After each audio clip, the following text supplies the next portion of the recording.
Science کیا کہتی ہے؟ موجودہ دور کی تحقیق کیا کہتی ہے؟ اس سے قطع نظر قرآن میں تخلیق کے لیے سب سے پہلا عضو جس کا اظہار اللہ فرما رہا ہے قرآن میں کہ وَجَعَلَ لَكُمُ السَّمْعَ، کہ سب سے پہلے ہم نے تیرا کان بنایا ہے، وَالْأَبْصَارَ، اور پھر نگاہیں بنائی ہیں، وَالْأَفْئِدَةَ، پھر دل بنایا ہے۔ اس کی ترتیب کیوں ہے اس طرح؟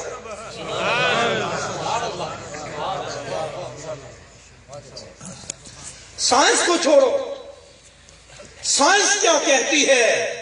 ہم نے تو سائنس بھی قرآن سے لے لی ہے کہ جو سائنس کی بات سائنسدان کرے اس کی تصدیق اس وقت تک نہیں ہو سکتی جب تک قرآن اس کی تصدیق نہ کرے۔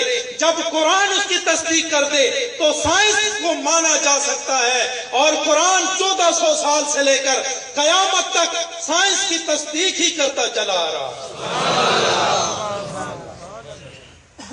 تو ماننا پڑے گا کہ اللہ نے ماں کے پیٹ میں سب سے پہلا جو عضو تخلیق فرمایا ہے وہ نہ ہاتھ ہے نہ نگاہ ہے، وہ نہ سر ہے نہ قدم ہے، نہ وہ معدہ ہے نہ بھیجا ہے، نہ وہ دماغ ہے نہ وہ زبان ہے، بلکہ وہ کان ہے۔ تو سب سے پہلے تخلیق میں کان کیوں آیا؟ سبحان اللہ۔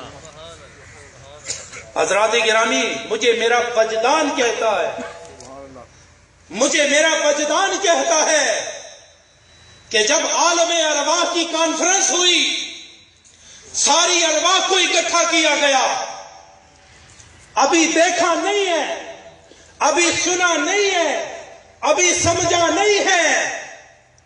وَجَعَلَ لَكُمُ السَّمْعَ وَالْأَبْصَارَ وَالْأَفْئِدَةَ، لیکن نہ دیکھا ہے نہ سنا ہے نہ سمجھا ہے۔ تو سب سے پہلے جب ساری مخلوق کو اور کی ارواح کو بلایا گیا تو اللہ نے فرمایا أَلَسْتُ بِرَبِّكُمْ، فرمایا أَلَسْتُ بِرَبِّكُمْ، کیا میں تمہارا رب نہیں؟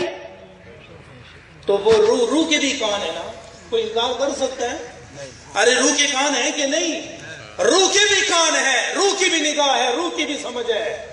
لیکن جب اللہ نے فرمایا أَلَسْتُ بِرَبِّكُمْ، تو سب سے پہلے اس روح کی تخلیق میں جو سب سے پہلے آواز گئی وہ کس کی تھی؟ وہ اللہ کی تھی۔ اب چونکہ معرفت نہیں تھی، نظر کچھ نہیں آتا تھا، نہ نظر آتا تھا نہ سمجھ میں آتا تھا، معرفت کسی کو نہیں تھی، تو جب یہ سوال میرے نبی نے سنا، میرے نبی کی روح نے سنا، تو وہ روح خاموش کہتے رہ سکتی تھی۔ جب اللہ نے فرمایا أَلَسْتُ بِرَبِّكُمْ، کسی کو معرفت نہیں تھی، سب پہ سکتہ طاری ہو گیا، جمود طاری ہو گیا، معلوم نہیں تھا، اس لیے کہ روح جھوٹ نہیں بولتی، روح سچ بولتی ہے۔ سچ اس وقت بولتی ہے جب سچ نظر آتا ہے، نظر کچھ نہیں آتا تھا، آواز ہی آ رہی ہے أَلَسْتُ بِرَبِّكُمْ، کیا میں تمہارا رب نہیں؟